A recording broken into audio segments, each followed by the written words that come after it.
જય જિનેન્દ્ર.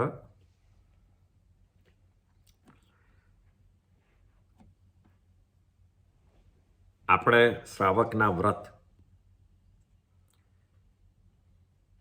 એનું ચાલી રહ્યું છે ડિસ્કશન ઓફ લેક્ચર.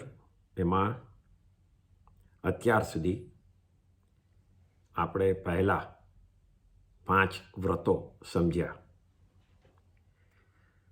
શ્રાવકના ટોટલ 12 વ્રત છે અને they are divided into sections. ફરક એમાં પહેલું સેક્શન છે એ 5 વ્રતોનું, જેને અણુવ્રત કહેવાય છે. અણુ એટલે આપણે પહેલાં બી સમજ્યા હતા કે સ્મોલ વ્રત કમ્પેર ટુ કોનાથી કમ્પેર કરો તો જે લોકોએ દીક્ષા લીધી છે, સાધુ સાધ્વી, જે લોકોએ ટોટલ કર્મબંધના રસ્તા બંધ કર્યા છે, એ એંગલથી સ્મોલ અને બિગ એમ થાય છે.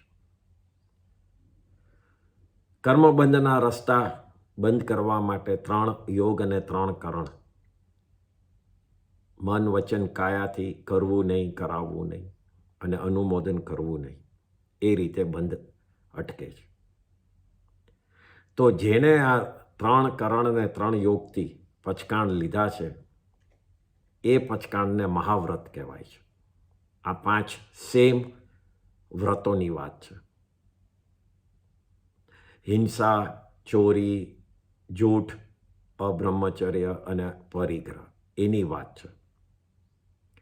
અને જે લોકોથી કમ્પ્લીટલી છૂટતું નથી, પણ કાં તો પોતે કરવું નહીં એવા પચકાણ લે છે, ક્યાં તો કરવું નહીં ને કરાવવું નહીં એવા પચકાણ લે છે, એમ જુદા જુદા વ્રતોમાં જુદા જુદી લિમિટો બાંધે છે, એના હિસાબે ટોટલી પાપથી અટકાતું નથી અને એટલે એને અણુવ્રત કહેવાય છે.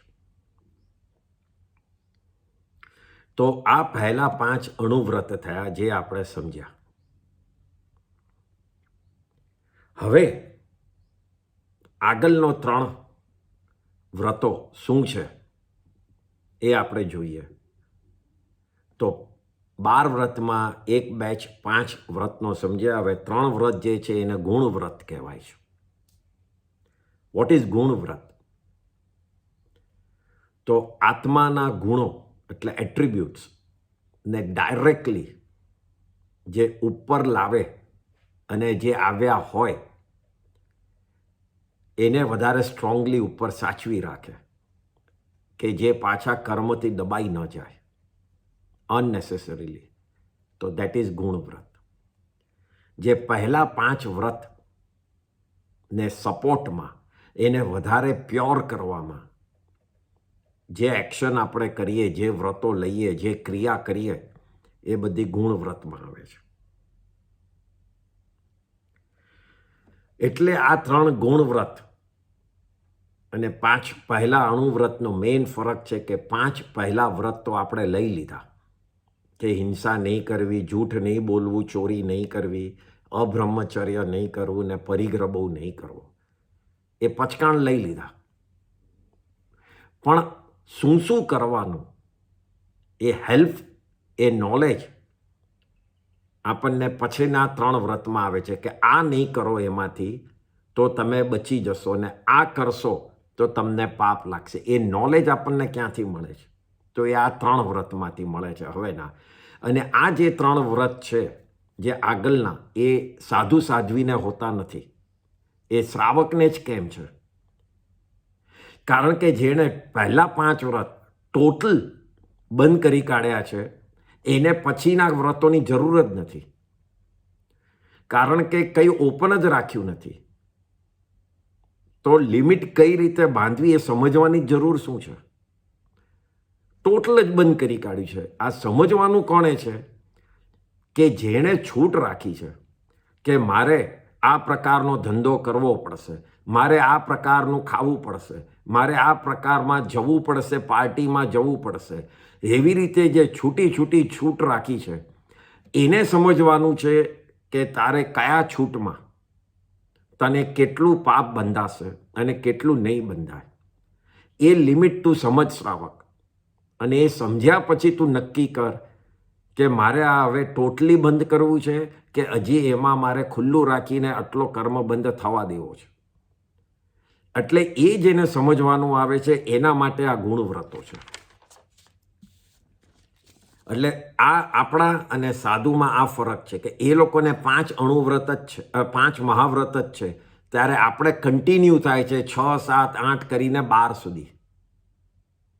એટલે હવે જે ગુણવ્રત છે એનું પહેલાં સમજીએ તો એમાં પહેલાં છે 6ઠ્ઠા નંબરનું, જે 12 વ્રતમાં 6ઠ્ઠો નંબર અને 3 ગુણ વ્રતમાં પહેલો નંબર. એ છે દિશા પરિમાણ વ્રત, એટલે દિક પરિમાણ વ્રત. હવે અહીંયા તમે જુઓ તો એક શબ્દ બદલાઈ ગયો છે. એ છે પહેલા 5માં આપણે યુઝ કરીએ છીએ વીરમણમ શબ્દ. પહેલું પ્રાણાતિપાદ વીરમણન વ્રત, મૃષાવાદ વીરમણન વ્રત, એટલે વીરમણમ વ્રત એમ શબ્દ યુઝ કરીએ. ને અહીંયા હવે આવે છે પરિમાણ વ્રત. What is the difference? તો વીરમણમ જ્યારે કહીએ છીએ એટલે ટોટલી એમાંથી નીકળી જવાનું છે, એ કરાય જ નહીં. ફોર એક્ઝામ્પલ, પ્રાણાતિપાતમાં આપણે વીરમણન વ્રત જે કીધું એમાં મોટી હિંસા તો કરાય જ નહીં, પંચેન્દ્રિય જીવોને તો મરાય જ નહીં. એવી રીતે આપણે વ્રત લઈએ છીએ. જૂઠમાં તો જૂઠ તો બોલાય જ નહીં, એમાં કોઈ છૂટછાટ ન હોય કે આટલું જૂઠ બોલવું ને આટલું નહીં બોલવું. ચોરી તો ચોરી કરાય જ નહીં. એટલે ત્યાં જ્યાં પાક્કું છે એ વીરમણન વ્રત થાય છે.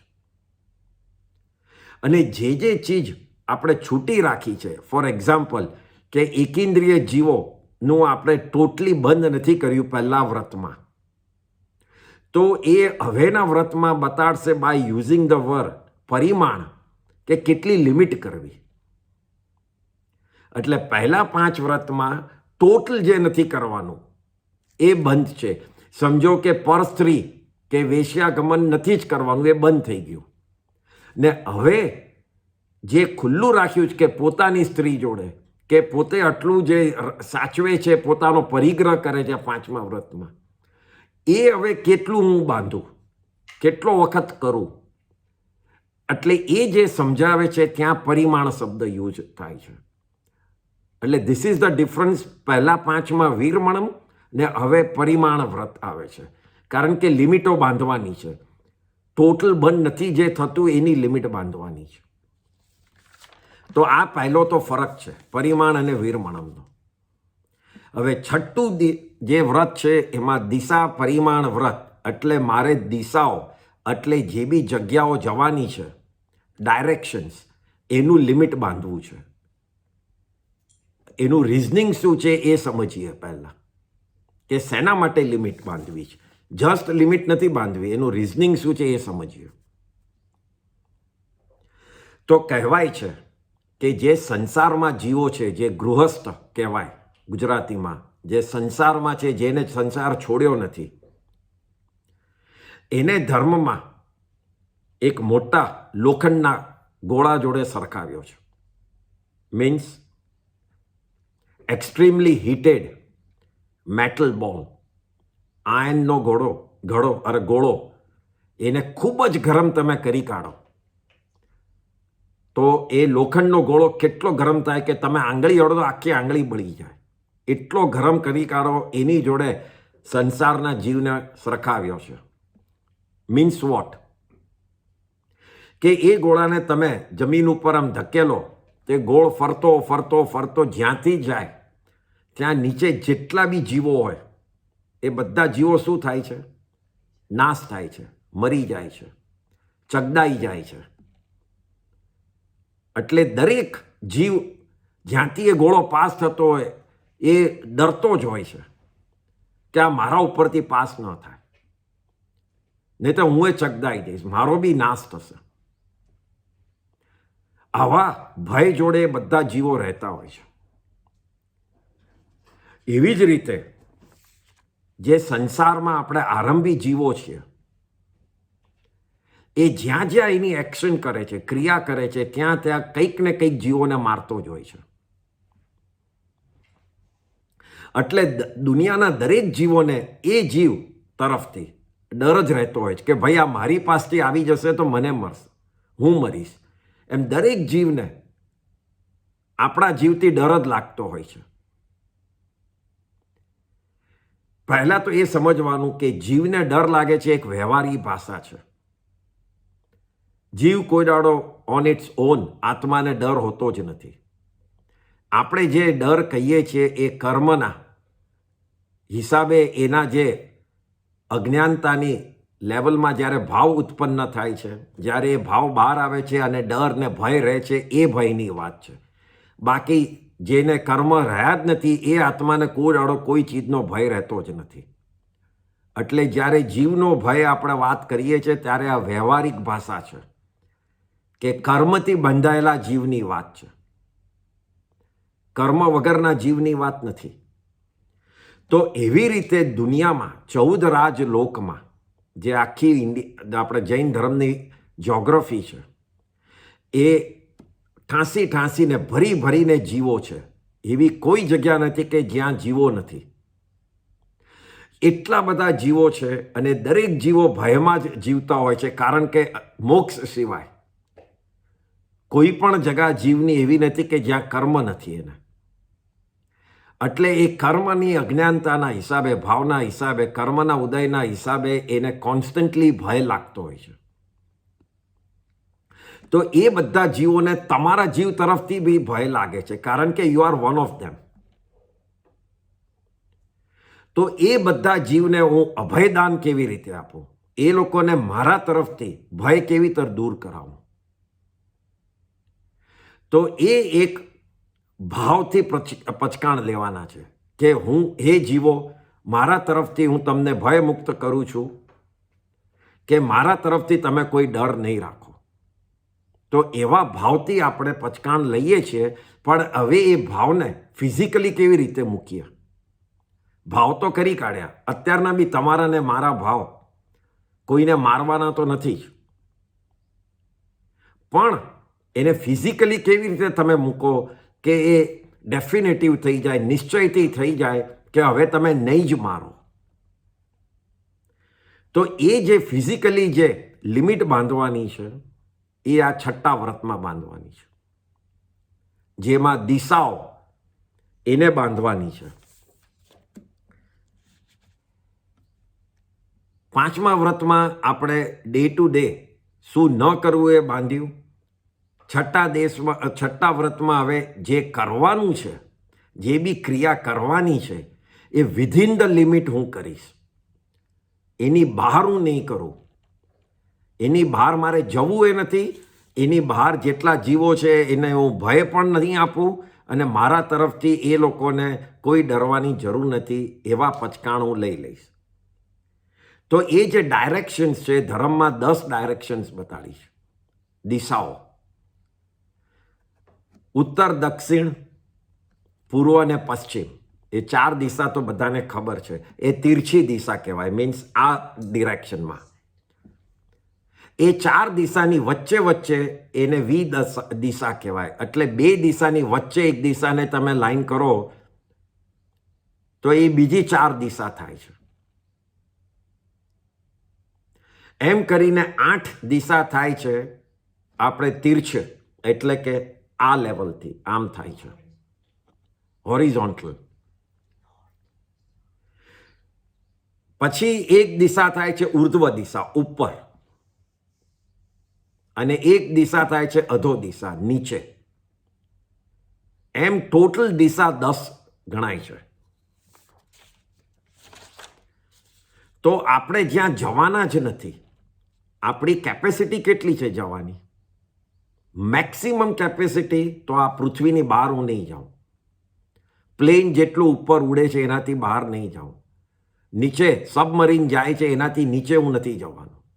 આ મેક્સિમમ કેપેસિટી છે. ઘણા જણ એમ પણ કરે કે હું હવે ઇન્ડિયાની બહાર નહીં જાઉં, કાં તો આટલા 1000 કિલોમીટરની બહાર નહીં જાઉં, જવાના જ ન હોય. એવી રીતે જુદી રીતે પોતપોતાની રીતે લિમિટ નક્કી કરવી અને એની બહારના દરેક જીવોને અભયદાન આપી દેવું. તો એ જેટલા બહારના જીવોને ડરના હિસાબે જે બહારના જે પૂતગલો આપણને કર્મ બનીને ચોંટવાના છે એ બધાથી આપણે નીકળી જઈએ.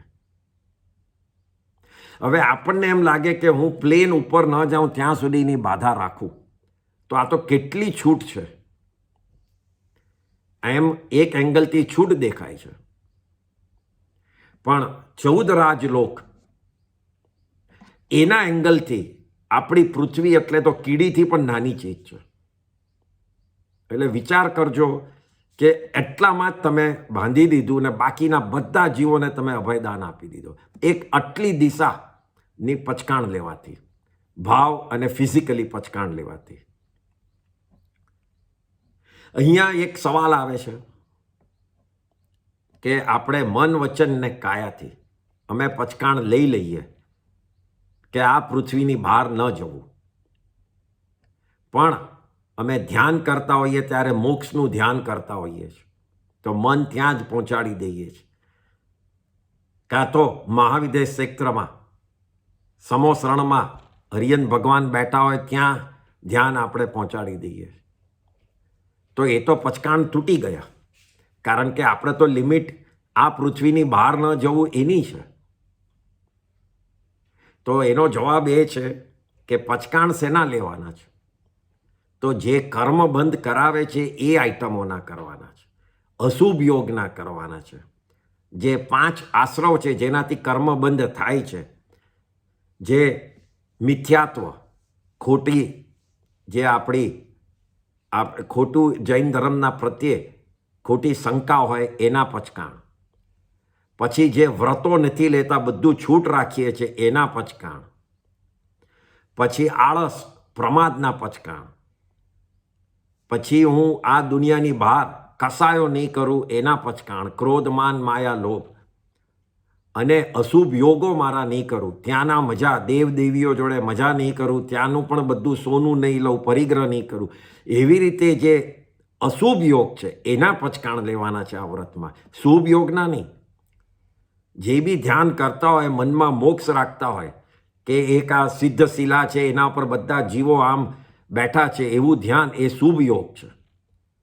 તીર્થંકરની દેશના સાંભળવા સમોસરણમાં જઈને આપણે એમનું ધ્યાન કરતા હોઈએ છીએ, કાં તો ફોટો સામે રાખીને કરતા હોઈએ, કાં તો ધીમે ધીમે મનમાં થઈ ગયું હોય, ભાવમાં થઈ ગયું હોય, તો એ બધો શુભ યોગ છે. એના પચકાણ ન લેવાના હોય અને એ આમાં આવતા બી નથી, એટલે એની છૂટ જ હોય છે.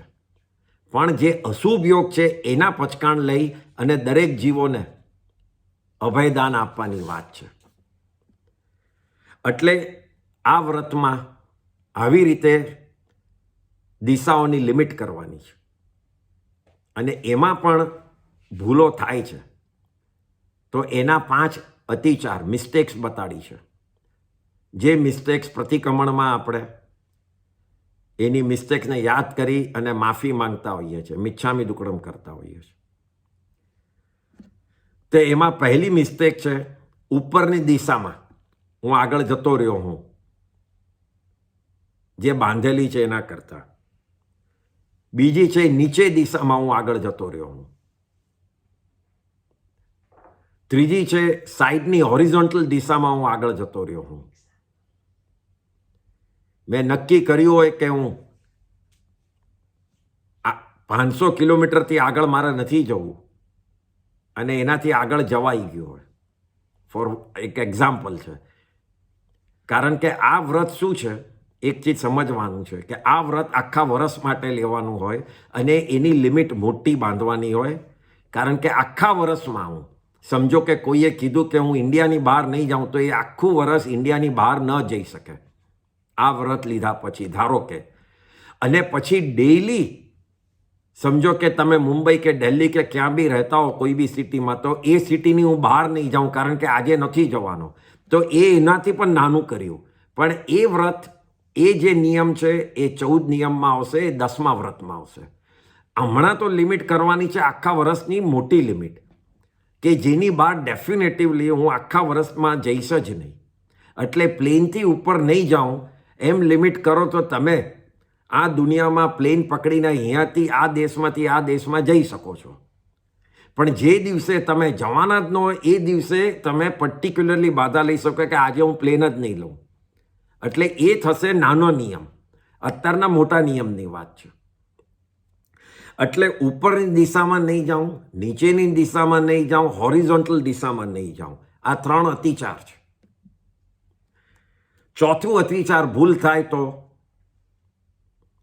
કે સમજો કે તમે એમ નક્કી કર્યું હોય, ફોર એક્ઝામ્પલ, કે હું 1000 કિલોમીટરથી બહાર નહીં જાઉં દરેક દિશામાં.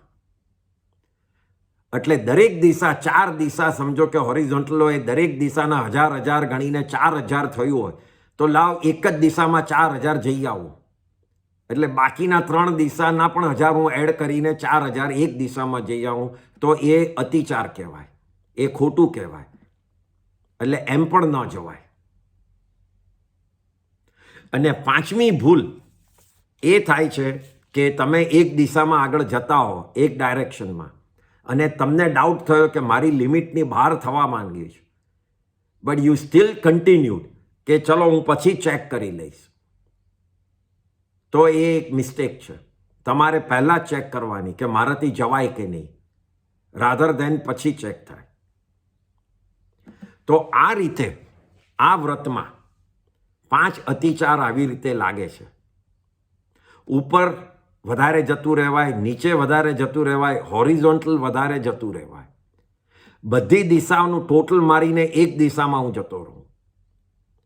અને ડાઉટ થયું તો બી હું કન્ટિન્યુ થયું. તો આ રીતે 5 અતિચારમાંથી કોઈ પણ અતિચાર લાગે તો એ મિચ્છામી દુક્કડમ પાપ, આપણે પ્રતિક્રમણમાં મિચ્છામી દુક્કડમ કરીને એ પાપથી છૂટા થવાય. વારંવાર કરવાનું નહીં, ભૂલ થઈ હોય તો. એટલે આમાં ઇમ્પોર્ટન્ટ એ છે કે તમે જે લિમિટ બાંધી એની ઉપરના બધા જીવોને તમે અભયદાન આપ્યું. એટલે આ પહેલું જે પ્રાણાતિપાત, જે હિંસાનું વ્રત કર્યું આપણે સૌથી પહેલા નંબરનું, એને આ સપોર્ટિંગ વ્રત થાય છે ઇમિડિયેટલી. કારણ કે જે ચીજ કરતા જ નથી એને ભાવથી છોડી દીધી અને ફિઝિકલી એ જીવોને અભયદાન તમારા તરફથી મળી ગયું.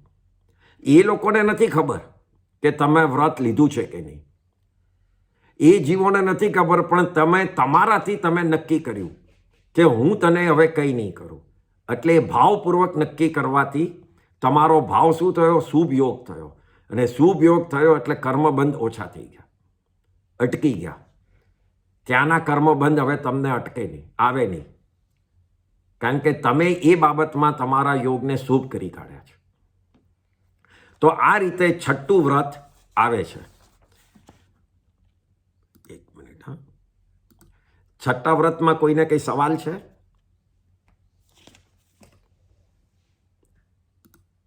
ઓકે, તો હવે આપણે 7મું વ્રત જોઈએ. 7મું વ્રત ઉભોગ પરિભોગ પરિમાણ વ્રત. જો અહીંયા પણ શબ્દ વીરમણમ નથી, પરિમાણ છે.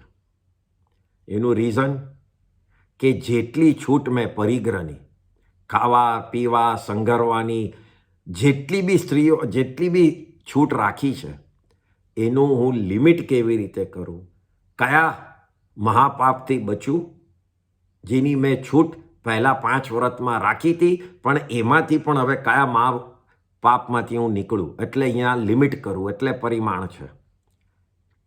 તો આ 12 વ્રતમાં 7મું વ્રત છે અને ગુણ વ્રતમાં બીજું વ્રત છે.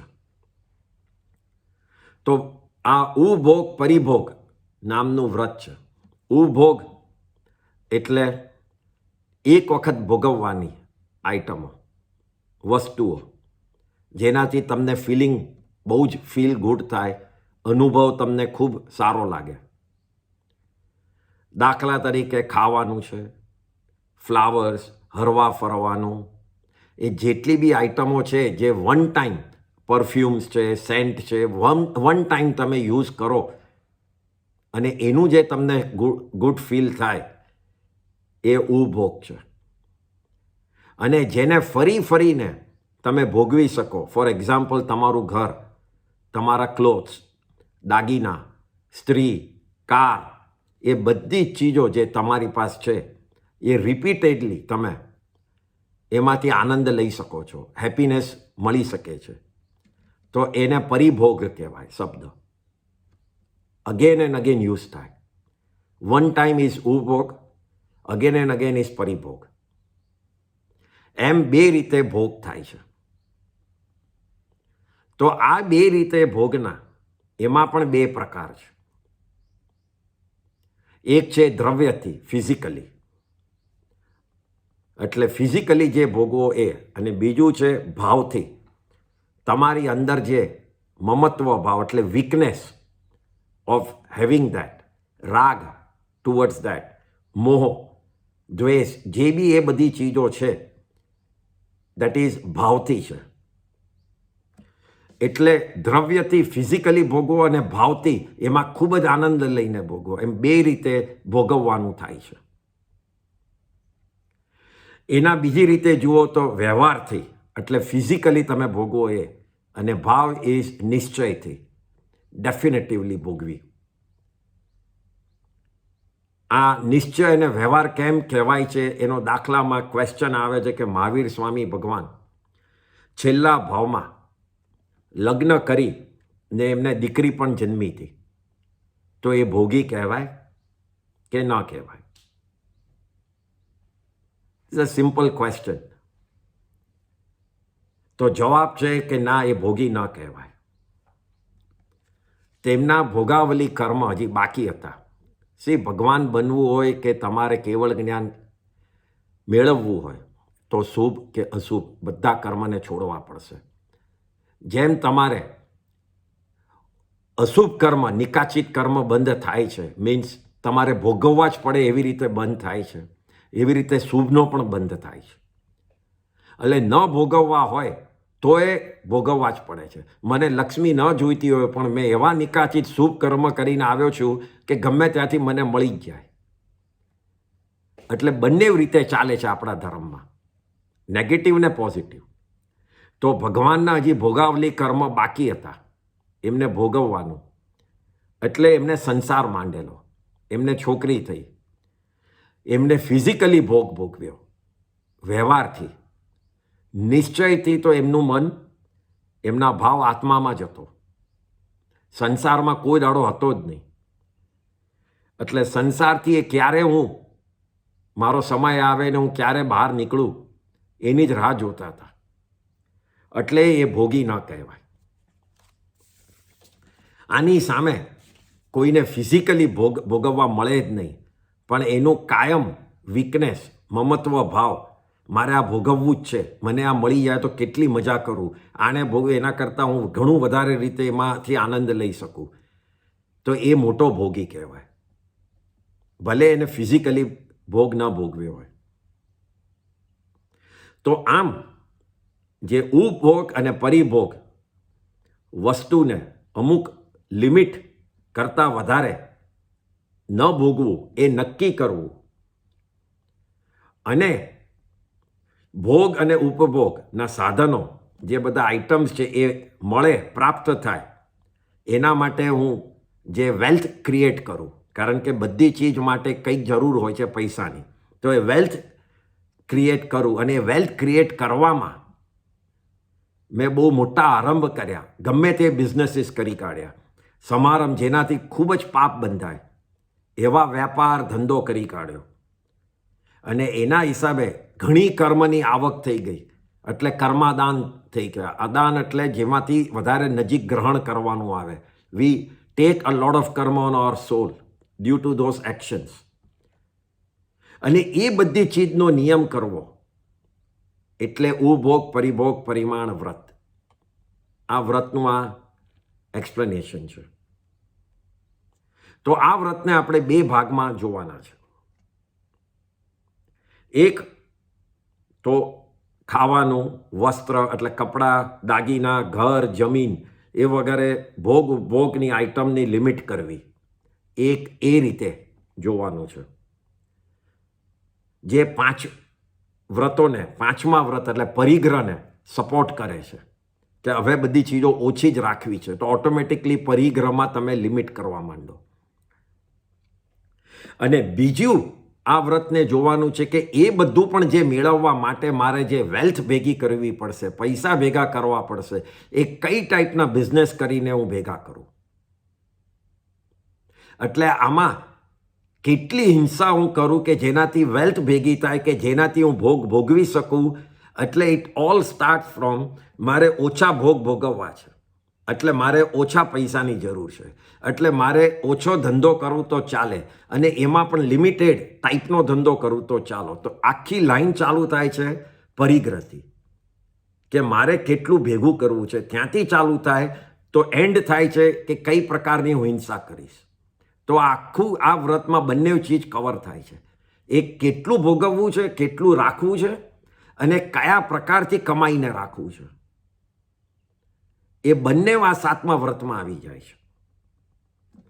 તો આપણે એ સમજીએ એ પહેલાં ઉભોગ ને પરિભોગ કઈ રીતે થઈ શકે એના 26 પ્રકાર બતાડ્યા છે જુદા જુદા મેઇનલી.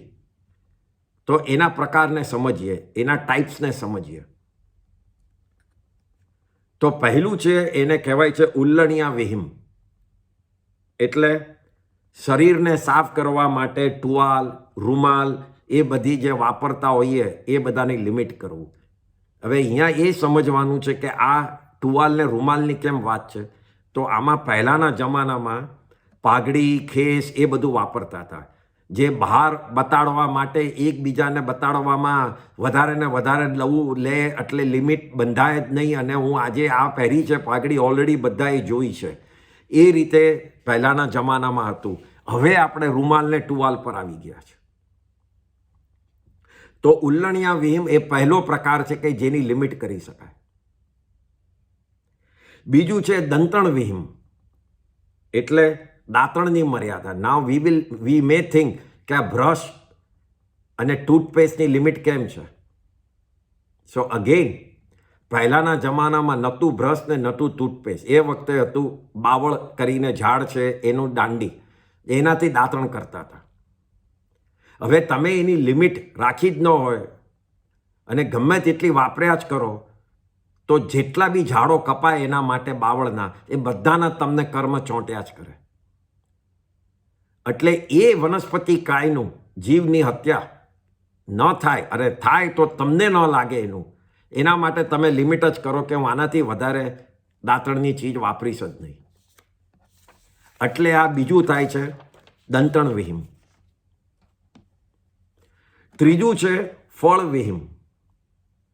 કેરી, જાંબુ, નારિયેળ, ઓરેન્જ વગેરે જે ફળો ખાવાની એની લિમિટ કરવી. કારણ કે વનસ્પતિ કાયના પાપથી અટકી, આપણે હાઈએસ્ટ વનસ્પતિ કાયના પાપો કરીએ છીએ, વન ઓફ ધેમ. અને આ ફળોનું માર્કેટ એટલું મોટું હોય છે, એનું પ્રોડક્શન એટલું મોટું હોય છે, અને આપણી કેપેસિટી બહુ જ નાની છે. તો I don't want to be engaged with જે બી થાય છે ટોટલ આખા માર્કેટ જોડે. એટલે મેં મારી જાતને લિમિટ કરી કે આનાથી વધારે હું નહીં ખાઉં. અભગણ વિહિમ ઇઝ ધ ફોર્થ વન, ચોથું, જેમાં તેલ, ઓઇલના પ્રોડક્ટ બને છે, ફ્લાવર્સમાંથી બને છે, માથામાં નાખવાનું તેલ, કોપરેલ તેલ બને છે, બધી જ જાતના માલિશ કરવાના તેલ છે. એ બધા તેલની લિમિટ કરવી, કોઈ પણ પ્રકારના તેલની. કારણ કે ફાઇનલી બધા જ પ્રોડક્ટ એ કાં તો એનિમલમાંથી ઓઇલ છે જે આપણે વાપરતા નથી, અને કાં તો ફ્લાવર્સ, કાં તો વેજીટેબલ ઓઇલ્સ છે. એટલે તેલની લિમિટ કરવી. પાંચમું છે ઉવટ્ટણ વિહિમ, એટલે શરીરને વધારે બ્યુટિફિકેશન કરવા માટે જે બધી ચીજો યુઝ કરીએ, પીઠી છે, ક્રીમ છે, વેક્સિંગ છે, ઓઇલ છે, મહેંદી છે, એ ક્રીમ, એ બધી ચીજો જે આપણે બધું લિપસ્ટિક છે, બધી ચીજોને કંટ્રોલ કરવા. ઉવટ્ટણ વિહિમ. એનાથી પાપો ઘણા બંધાય છે, વી ઓલ નો. છઠ્ઠું છે મજ્જણ વિહિમ. નાહવાનું પાણી, કેટલું પાણી હું વાપરું અને કેટલી વાર નાહું. ઇવન પીવાનું પાણી. ધ રીઝન ઇઝ ઘણી જગાએ ઘણા જણ, અને ખાસ કરીને આપણે તપ વખતે તો આપણે ઉકાળીને જ પીતા હોય છે. તો મેં જો લિમિટ કરેલું હોય તો એટલા પાણીથી હું અટકી જાઉં ને બાકીના પાણીને મારા માટે ઉકાળવું ન પડે તો એટલા જીવોની હિંસાથી હું બચી જાઉં. એટલે પીવાનું પણ પાણીની જ્યારે તપ કરતા હોય છે ત્યારે લિમિટ કરવાની હોય છે. 7મું છે વત્થ વિહીમ, એટલે કપડાની જાત. કોટન, વુલન, સિલ્ક એ કેટલા ખરીદું અને કેટલા પહેરું બંનેની. જે જૂના પડ્યા છે એમાંથી પણ હું કેટલા પહેરું, એ મોટી બાધા લેવાની કે આખા વર્ષમાં હું 25 સાડીથી વધારે નહીં ખરીદું, એ રીતે બાધા લેવાની છે. એમાં સિલ્ક એ મહાપાપ છે, બધાને ખબર છે સિલ્કનું પ્રોડક્શન કેવી રીતે થાય છે. એટલે એ ન જ પહેરું અને કાં તો લિમિટેડ પહેરું, કાં તો એની ખાલી 5 જ સાડી રાખું કે 2 જ શર્ટ રાખું, કે જે બી લિમિટ કરવી હોય એ આમાં લેવાની હોય છે, આ વત્ત વિહીમમાં. પછી વિલેવણ વિહીમ, એટલે અત્તર, સેન્ટ, પરફ્યુમ, કેસર, જે બધી ચીજો આપણને સ્મેલ સારી આપે એની લિમિટ કરવાની છે. કારણ કે એનું એક રીઝન એ છે કે આપણે રાગ અને દ્વેષમાં પડી જઈએ છીએ. આ મને સુગંધ બહુ ગમે છે ને આ નથી ગમતું, એના ફરકમાં પડી જઈએ છીએ. જ્યારે સુગંધ એક પૂતગલ ચીજ છે અને પૂતગલ ઉપરથી આપણો ભાવ નીકાળવા માટે જ આપણે આ બધું કરીએ છીએ. અને આપણે જો એમાં જ ફસાઈએ કે આ સેન્ટ વધારે બેટર છે આ પરફ્યુમ કરતાં, તો આપણું ધ્યાન જ પૂતગલ ઉપર રહેશે. 9મું છે પુષ્પ વિહીમ, ફૂલની જાતો અને સંખ્યાઓ, બુકે, હાર, વેડિંગમાં જે વાપરીએ એ બધું. ઘણા જણ સમજી અને ખોટા ફ્લાવર વાપરે છે. એ જ્ઞાનથી સમજે છે કે મારે સાચા તો નથી જ વાપરવા, તો એમાં બચી શકે છે. 10મું આભરણ વિહીમ, દાગીના કેટલા વાપરું, દાગીનાનું પ્રોડક્શનમાં ખૂબ જ અગ્નિકાયના જીવોની હિંસા થાય છે. ભટ્ટીઓ એમાં ચલાવવી પડે છે નાની નાની દાગીનાને સોલિડ કરવા માટેના, સોનામાં સેટ કરવા માટે ને બધું. એટલે એમાં કેટલા હું રાખું. 11મું ધૂપ વિહીમ, એટલે ધૂપની જાત, એટલે અગરબત્તી, હીટિંગ, ધૂપ એ બધી હું કેટલું સળગાવું. ગામમાં મચ્છરો બહુ થતા હોય ત્યારે રોજ ધૂપ કરતા હોય છે, અગરબત્તીઓ સળગાવતા હોઈએ છીએ આપણે. તો એ અને વેસ્ટર્ન વર્લ્ડમાં હીટિંગ ખૂબ કરતા હોઈએ છીએ. 12મું પેજ વિહીમ, પેજ વિહીમ એટલે દૂધ, રાબડી, એટલે જે ભાવે એવી શરબત, કોફી, ચા એની લિમિટ કરું. એનું રીઝન શું છે? એનું રીઝન એ છે કે તમને ટેવ ન પડે, કારણ કે તમારું ધ્યાન એ તરફ ન રહે. તમે વિચાર કરો કે ઘણીવાર આપણે રોજ 5 વાગે ચા પીવાનો ટાઈમ થાય છે, નહીં તો માઇગ્રેન થઈ જાય છે આપણને. અને તપ કરતા હોય ત્યારે આપણે ઢીલા પડી જઈએ કે તપ કરીશ ને પછી ચા કે કોફી નહીં પીવા મળે તો એમ કરીને વિચારોમાં આવી જઈએ. હવે આ વિચારો કેમ આવ્યા? કારણ કે ટેવ પાડેલી.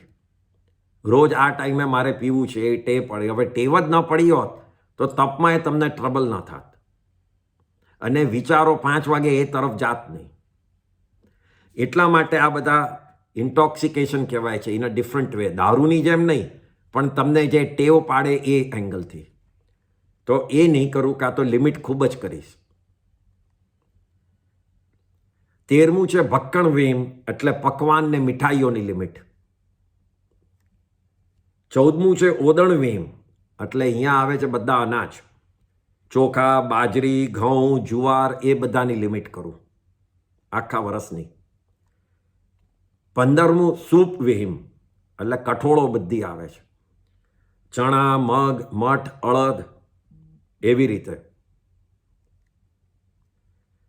16મું વિગય વિહીમ, એટલે બધી વિગયો આવે છે, દહીં, દૂધ, ઘી, તેલ, ગોળ, સાકર, એ બધું. 17મું શાક વિહીમ, એટલે બધા શાક આવે છે, મેથી, તાંદલ, તુરિયા, કાકડી, ભીંડા, એક્સેટ્રા. 18મું માહુર વિહીમ, એટલે બધો ડ્રાય ફ્રૂટ, બદામ, પિસ્તા, દ્રાક્ષ, ખારેક. 19મું જમણ વિહીમ, એટલે ભોજનના ટોટલ પદાર્થ આખા વર્ષમાં કેટલા ખાઈશ. સમજો કે હું મેક્સિમમ એક દિવસમાં 100થી વધારે તો નહીં જ ખાઉં, અને પછી સ્મોલ એવરી ડેના લેવાના આવશે, એ પાછું 10મા વ્રતમાં આવશે. પણ ટોટલી એટ એની ટાઈમ હું એટ વન ડે હું 100થી વધારે તો નહીં જ ખાઉં. એ મોટા વ્રત આમાં લઈ લીધું, એટલે આખું તમારા 100થી વધારેની આઈટમો તમારા માટે છૂટી ગઈ. પછી ઘરે ભલે 200 બને કે લગ્નમાં જેટલી બનવી હોય બને. પછી 20મું પાણી વિહીમ. પાણીય વિહીમ એટલે નદી, તળાવ, કૂવા, એ બધા વરસાદનું પાણી, સ્વિમિંગ પુલ, એ બધું કેટલું યુઝ કરીશ મજા માટે, એમાં નાહવા માટે. 21મું મુખવાસ વિહીમ, એટલે પાન, સોપારી, લવિંગ, એલચી, એ બધું કેટલું વાપરીશ. અગેન આ મુખવાસ પણ એક જાતનું ઇન્ટોક્સિકેશન છે. તમને જમ્યા પછી મન થઈ જ જાય. વેસ્ટર્ન વર્લ્ડમાં ઘણાને ચોકલેટ ખાવાનું મન થઈ જ જાય જમ્યા પછી.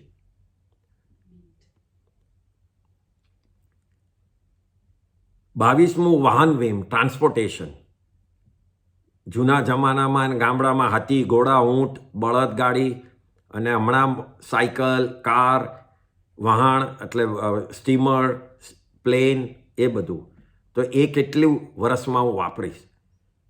ટ્રાવેલિંગ જ તમે 10 ટ્રીપ જ મારવાનો હોય અને તમે 25 ટ્રીપની લઈ લો આખા વર્ષમાં, તો તમારી ટ્રીપો લિમિટ થઈ ગઈ. અને પછી ધીમે ધીમે એવરી યર નીચે આવતા જાઓ કે હવે આટલાની જરૂર નથી. 23મું ઉવાહણ વિહીમ, એટલે પગરખા, એટલે ચંપલ, મોજા, શૂઝ, એ બધું. એમાં તો ડાયરેક્ટલી હિંસાની જોડે કનેક્ટેડ છે, લેધરનું વાપરતા હોઈએ તો.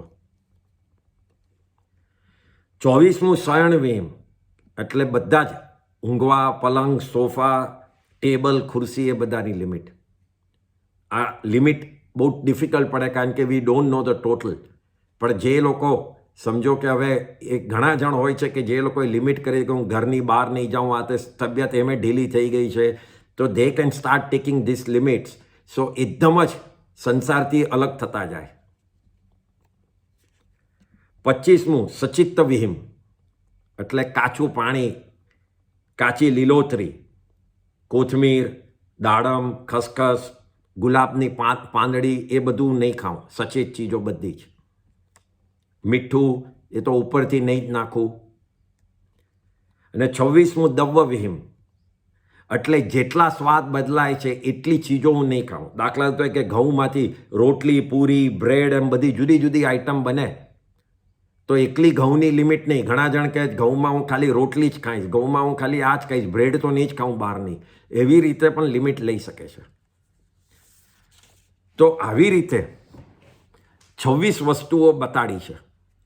એમાં ઘણી છે ઉપભોગ, એકવાર માટેની, અને અમુક છે પરિભોગ, અગેન એન્ડ અગેન ભોગવી શકો. So what should we do? આ જાણ્યા પછી કરવું શું? તો આપણું એ ફરજ, આપણી કર્તવ્ય છે, ડ્યુટી છે કે આમાંથી જે વધારે પાપવાળી વસ્તુઓ છે એને ત્યાગ કરવો, એને છોડી દેવું. જેનાથી આપણને ચાલી શકાય એવું હોય એ કાઢવી, અને જેનાથી ચાલી ન શકાતું હોય એનું બરાબર વિચાર કરીને લિમિટ બાંધવી. કોઈ પણ ભોગવવાની ચીજ, એક ચીજ મગજમાં રાખજો, એને ભોગવવા માટે, લેવા માટે અને પ્રાપ્ત કરવા, એને અચીવ કરવા, પૃથ્વી, પાણી, અગ્નિ, વનસ્પતિ, એના અસંખ્ય જીવોનો ઘાત કરવો પડે છે, ત્યારે આપણને એક ચીજ મળે છે. આપણી આંખની સામે નથી એટલે આપણને દેખાતું નથી. તમે વિચાર કરો, કોઈ તમને કતલખાનામાં લઈ જાય ને તમને એકચ્યુઅલી બતાડે પંચેન્દ્રિય જીવનો કેવી રીતે ઘાત કરે છે, તો આપણને તો હાર્ટ એટેક આવી જશે. આ એવી જ રીતે એકેન્દ્રિય જીવો મરે છે, પણ આપણી સામે નથી. તો એ આપણે ધ્યાનમાં રાખીને લિમિટ કરવાની છે કે એને પણ એટલા ન મારું. છેલ્લે તો જીવો જ છે. એટલે અસંખ્ય જીવોનો ઘાત ન કરવો પડે, અને ભોગવવાની ઈચ્છા અને રાગનો જે ભાવ થાય છે, જે મન થાય છે, એનાથી જે હિંસા થાય છે એ અટકાવીએ. ભોગ, આ બહુ જ ઇમ્પોર્ટન્ટ છે, આ સમજો. ભોગ શબ્દ એ ગુજરાતી અને હિન્દી એના બે મિનિંગ થાય છે, બંનેમાં, બોથ લેંગ્વેજમાં. એક છે ભોગવવું, એટલે ભુગતના, એટલે જેની અંદર પડ્યા જ રહેવું, જેમાં મજા લેવી, એને ભુગતના કાં તો ભોગવવું. અને એ જ ભોગનો બીજો અર્થ છે ભોગ આપવો, ભોગ દેના, બલિદાન આપવું. શ્રાવકોએ આપણે એ વિચારવાનું છે કે મારે શેનો ભોગ કરવો છે અને શેનો ભોગ આપવો છે. મારે શરીરનો ભોગ કરવો હશે તો આત્માનો ભોગ આપવો પડશે. આ પાક્કું જ છે. અને આત્માને પામવું હશે તો શરીરનો ભોગ આપવો પડશે. જ્ઞાન આપણે ચલાવવાનું છે કે શેનો ભોગ આપવો છે ને શેને પામવું છે. કોઈ પણ દિવસ, રાત કે દિવસ, સુખ કે દુઃખ, સારું કે ખરાબ, સંસાર કે સંન્યાસ, આત્મા કે શરીર, આ બે ઓપોઝિટ ચીજ ભેગા થતા નથી, કોઈ દાડો નહીં. એ બંને ઓપોઝિટ છે એકબીજાથી. મારે પ્રિફર કોને કરવું છે એ વિચારવાનું છે, શરીર કે આત્માને. આમ ભોગમાં રહેવું અને ભોગને છોડવો, આ બંને સાથે રહી નહીં શકે. આત્મામાં રહેવું જેને ગમશે એને ભોગ છોડવો ગમશે, અને સંસારમાં જેને રહેવું ગમશે એને ભોગ કરવો ગમશે.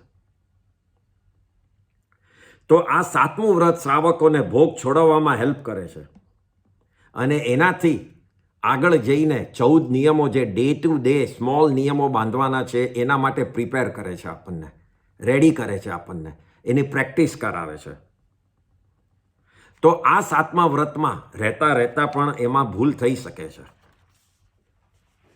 તો એ ભૂલો જે અતિચાર કહેવાય, એ કઈ રીતે થઈ શકે છે?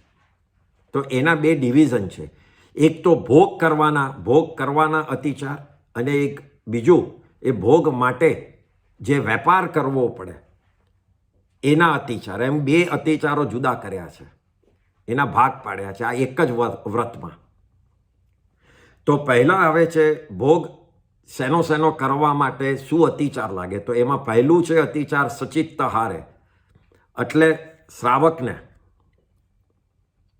સચેત વસ્તુ, કાચું પાણી, લીલોતરી વગેરેના પચકાણ લીધા હોય અને ખાવા પીવામાં એ આવી જાય, અને એ સચેત છે કે અચેત છે એ જાણ્યા વગર ખાય તો એનો અતિચાર એને લાગે. અને કાં તો ખાવાની લિમિટ કરી હોય કે આટલું જ ખાઈશ, અને એ લિમિટ યાદ ન હોય અને એનાથી વધારે ખાઈ જાય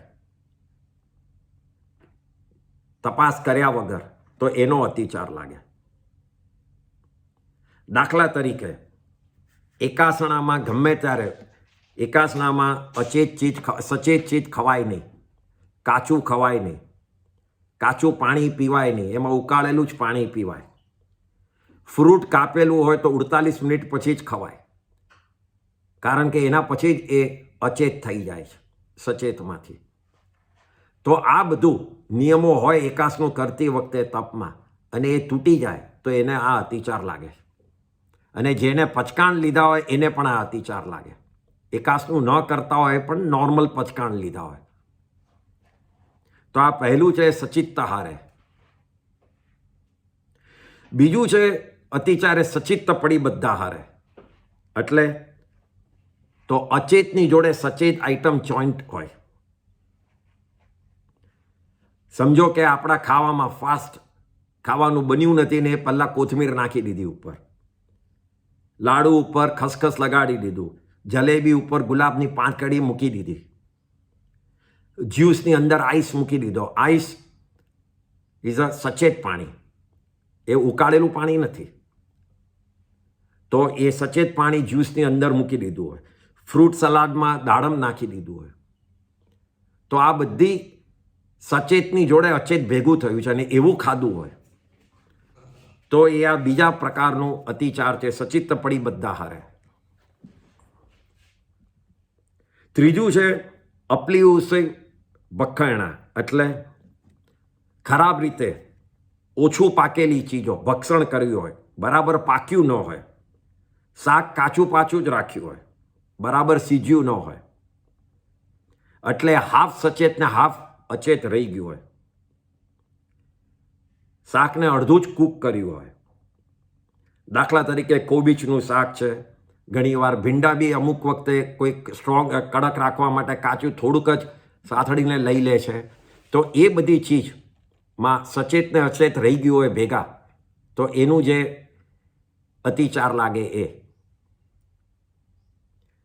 ચોથું છે દુપયોસી ભક્ષણા, દૃષ્ટ રીતે પકાવેલું. રીંગણાનું ભળતું આપણે તો એ દૃષ્ટ રીતે પકાવેલી ચીજ છે. ખૂબ જ મસાલો ભરીને આપણે સંભાર્યું શાકમાં મસાલો નાખીને ખાઈએ છીએ, તો એ બધું દૃષ્ટ રીતે પકાવેલું કહેવાય છે, એટલે ખરાબ રીતે. તો એના જે અતિચાર લાગે. પાંચમું છે તુચ્છો સહી ભક્ષણા. આઈટમો એવી હોય છે કે જેમાં ખાવાનું ઓછું ને ફેંકી દેવાનું વધારે. શેરડી, સીતાફળ, બોર, એ બધી ચીજમાં ખાવાનું ઓછું અને ફેંકવાનું વધારે છે. તે એવી આઈટમના પચકાન લીધા એ ખવાઈ જાય. તો આ પાંચમો અતિચાર એ લાગે છે. એટલે આ બધા અતિચાર ખાવા પીવાના ઉપર આ 5 એ 5 છે. આમ આપણે ખાવા પીવાની વસ્તુઓનો ત્યાગ, લિમિટ, એના અતિચાર છે. નેક્સ્ટ, આપણે ધંધો, બિઝનેસ કયો કરવો, શેનાથી વેલ્થ અક્યુમ્યુલેટ કરવી, ભેગી કરવી, કે જેનાથી હું ઉપભોગ ને પરિભોગ કરું. એક તો ઉપભોગ પરિભોગ કરીને તો હું જેટલા કર્મબંધ કરું છું એ કરું જ છું, પણ એ કઈ આઈટમો કરું છું, કઈ આઈટમના બિઝનેસ કરીને કરું છું કે જે એનાથી પણ મોટા કર્મબંધ કરાવે છે. તો એને સમજવાની જરૂર છે કે એ આઈટમમાંથી હું નીકળી જાઉં. કોઈ પણ બિઝનેસમાં કર્મબંધ ન થાય એવું છે નહીં. We all agree. એ તો સાધુ દીક્ષા લો તો જ કર્મબંધ ન થાય. અને આપણે પૈસા કમાવવું પડે છે એ પણ આ એગ્રી, કે ફેમિલીને ચલાવવા, આપણે કંઈક ને કંઈક સંસારમાં છે, ઘર છે, આપણે થોડું ફરવા હરવા બધામાં થોડાક પૈસાને બધાની જરૂર છે જ, ઓબ્વિયસ છે, એટલે જ શ્રાવક છે હજી. તો એમાં કર્મબંધ થવાના જ છે. પણ હવે આપણે એ સમજીએ કે શેનાથી ઓછામાં ઓછા આ 6 કાયના જીવોના કર્મબંધ થઈ શકે. 6 કાય એટલે પૃથ્વી, પાણી, અગ્નિ, વનસ્પતિ, વાયુ અને ત્રસ એટલે હાલતા ચાલતા જીવો.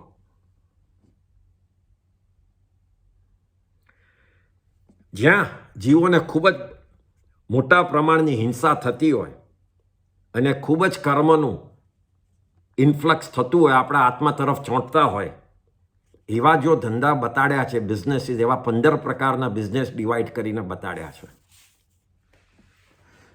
તો એ 15 પ્રકારના બિઝનેસ આપણે છોડવા જોઈએ. અને એમાં પણ કોઈક વખત કોઈ થાય તો ખૂબ જ લિમિટ કરવી જોઈએ. તો એમાં 15 પ્રકારમાં પહેલા છે, એને કહેવાય છે ઇંગાલ કમ્મે, એટલે ગુજરાતીમાં અંગાર કર્મ, એટલે લુહાર, સુથાર, કુંભાર, potter, halwai means the guy who makes sweets, ધોબી, મોટી મિલ એટલે બિગ ઇન્ડસ્ટ્રીઝ, કારખાના, જેમાં પૃથ્વી, પાણી અને અગ્નિના ખૂબ જ જીવોનો રોજ અનંતા જીવો નાશ પામે છે. તો એવા લાઈનમાં આપણે જવું નહીં, એ ધંધો કરવો નહીં. એ ઇંગાલ કમ્મે.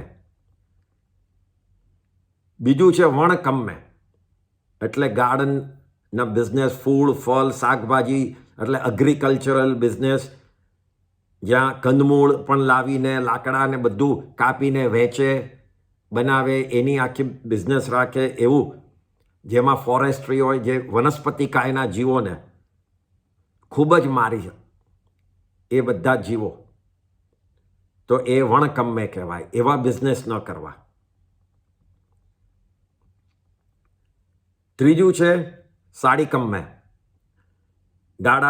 ગાડી, ઘોડાગાડી, બોટ, સ્ટીમર, પ્લેન એને પ્રોડક્શન કરી અને એને વેચે.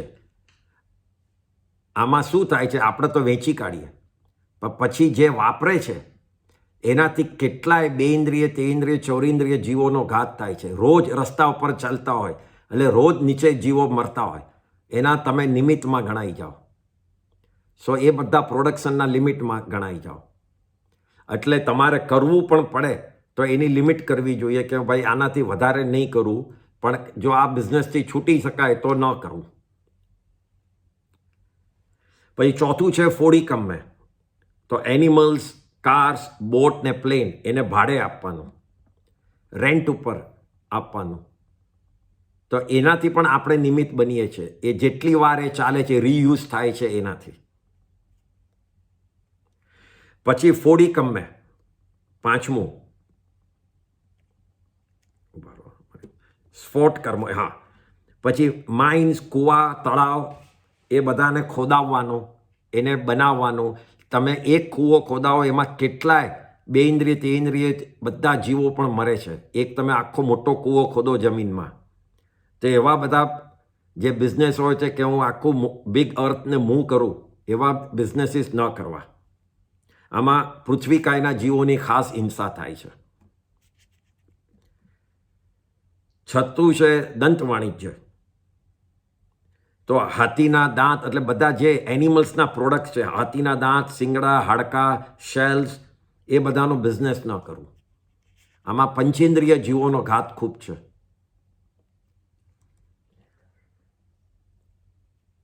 સાતમું છે કેસ વાણિજ્ય. એટલે મનુષ્ય કે પશુ પક્ષીના વાળ, પીંછા કે જેનાથી બનેલી ચીજો, બ્લેન્કેટ, શોલ્સ, ક્લોથ્સ એ બધી ચીજનો ન વાપરું. સમજો કે પશ્મિના નહીં પણ પેલું કે આપણે જે આ સાતું શાલ છે બધાને ખબર હશે, ઇટ્સ મેડ આઉટ ઓફ રેબિટના સ્કિન કે એના વાળમાંથી. પછી ફર તો એ જૈન કોઈ દાડો પહેરવું જ ન જોઈએ. એટલે એ બધું આવે છે આમાં, અને એનો બિઝનેસ તો સવાલ જ નથી. તો એ કેસ વાણિજ્યમાં આવે છે. આઠમું રસ વાણિજ્ય. તો દૂધ, દહીં, ઘી, તેલ, ગોળ, સાકર, હની, આલ્કોહોલ એ બધાનો બિઝનેસ ન કરવું, કારણ કે એમાં 6 કાયના જીવોની ખૂબ જ હિંસા છે. અને એમાં જો સર્ટન ચીજ અટકી ન શકતી હોય તો એટલીસ્ટ હનીના, આલ્કોહોલનો તો બિઝનેસ ન જ કરવું. નવમું છે લખ વાણિજ્ય. એટલે ગુંદ, સાબુ, લાખ એ બધાનો બિઝનેસ ન કરવું, જે વનસ્પતિમાંથી ડાયરેક્ટલી એને શોષીને કાઢે છે, એને મસળીને કાઢીએ છે. 10મું છે વિષ વાણિજ્ય. એટલે પોઈઝન, ડ્રગ્સ, નાઇફ, ગનનો ધંધો ન કરવું, કારણ કે એ બધી ચીજથી પંચેન્દ્રિય જીવોનો એ ઘાત થાય છે અને 6 કાયના જીવોનો પણ ઘાત થાય છે. થોડીક વાર વધારે લાગશે આપણે. 11મું છે જંતુ પીલણકમ. એટલે તલમાંથી ઓઇલ કાઢવાનું, ઘાણી એટલે જે દબાવીને ઓઇલ કાઢે એવા મશીનો, પછી લોટ બનાવવાની ચક્કીઓ, એ બધા ચીજથી હું એનો ધંધો ન કરું, કારણ કે દરેક ચીજ દબાઈને થાય છે. 12મો નીલંચણ કમે. બળદ, ઘોડા, કૂતરા, એનિમલ્સ એ લોકોને ખસ કરવાનો, એટલે ઇમ્પોર્ટન્ટ કરવાનો બિઝનેસ ન કરું હું. એ લોકોને ચિલ્ડ્રન ન થાય એના માટે એ લોકોને જે કટ કરવું પડે એનો બિઝનેસ ન કરું. આ પંચેન્દ્રિય જીવોનો ઘાત છે. 13મું છે દવગેદા વણિયા. એટલે જંગલ, ખેતર એટલે ફાર્મ, ગાર્ડન એ બધું ક્લીન કરી અને ક્લીન કરીને એને બાળી નાખવું, એટલે આખું તમારી ચીજ ક્લીન થઈ જાય. એવા બિઝનેસીસ આવે છે કે I clean all your garden, આખું બનાવવાનું જે બિઝનેસ હોય છે બધાને ત્યાં જે આ ગાર્ડનર આવે ને એવી ટાઈપના બિઝનેસીસ હું ન કરું. 14મું છે સર્દ તલાક પરી શોષણિયા. એટલે તળાવ, કૂવા, નદી પાણીને કાઢીને એમાંથી ક્લીન કરવાનું. જેમ હમણાં આપણે કહેતા હોઈએ છીએ કે લેટ્સ સે ઇન્ડિયામાં કે ગેન્જીસ એટલે ગંગા નદીને ક્લીન કરે છે, તો એવી રીતે કોઈ પણ ક્લીન કરવાનો જે હોય એમાં જે નદીના પાણીને કાઢવું પડે છે, એમાં પાણીના કેટલાય જીવો મરી જાય છે, પ્લસ એની અંદર માછલીઓ હશે એના એ કેટલા ઘાત થઈ જાય છે. અને 15મું છે અસણાઈ જઈ પોષણિયા, એટલે છોકરીઓના ધંધો, વેશ્યાનો ધંધો, કૂતરાઓનો હન્ટિંગવાળા એ લોકોને બ્રીડ કરવાનો ધંધો, બર્ડ્સ અને એનિમલ્સને વેચવાનો ધંધો, ઈંડા, મરઘીના ઈંડાનો બિઝનેસ, એવા બધા ન કરવું. આ ડાયરેક્ટલી પંચેન્દ્રિય જીવોના ઘાત છે. તો આમ ઉપરના 15 પ્રકારના કર્માદાન એટલે ખૂબ જ કર્મનો અંદર ઇન્ફ્લક્સ, ખૂબ જ કર્મ આપણા આત્માને ચોંટે એવા બિઝનેસીસ બતાડ્યા છે. અને ઘણા ત્રસ જીવોની હિંસા છે આમાં તો એકેન્દ્રિય જીવો કરતાં ત્રસ જીવોની ખૂબ જ હિંસા છે, હાલતા ચાલતા જીવોની. આના વગર જો ઘર ચાલતું હોય તો એ બેસ્ટ છે. અને અમુક ચીજ આમાંથી કરવી પડે, પણ પંચેન્દ્રિય જીવોનો ઘાતની તો સવાલ જ નથી શ્રાવકે કરવાની હોય. અને થોડુંક બીજું કરવું પડે તો એની એ લિમિટ રાખવાની કે જે ભાઈ આનાથી વધારે હું નહીં કરું. હવે ન થાય બેસ્ટ, પંચેન્દ્રિય જીવો ન કરવું એ તો એબ્સોલ્યુટલી, અને બાકીનામાં જે લિમિટ થાય. તો એ રીતે મન રાખીને આ વ્રત લઈએ તો આપણું જે મેરુ પર્વત જેટલું કર્મ ચેટવાના હતા એ રાય જેટલા થઈ જશે, સ્મોલ, ખાલી આ એક વ્રતથી જ, ખાલી આ બધું નોલેજ લઈને. અને 95% આપણે આ બધું કરતા જ હોઈએ છીએ, ખાલી નોલેજ નથી. તો એ નોલેજ લઈને, એના વ્રત લઈને, એને બરાબર મગજમાં રાખીને ભાવથી આપણે સુધારી દઈએ આપણો, તો વ્રત કર્મથી બચી જવાશે. તો આ રીતે આ 7મું વ્રત થાય છે. કોઈને આમાં સવાલ છે?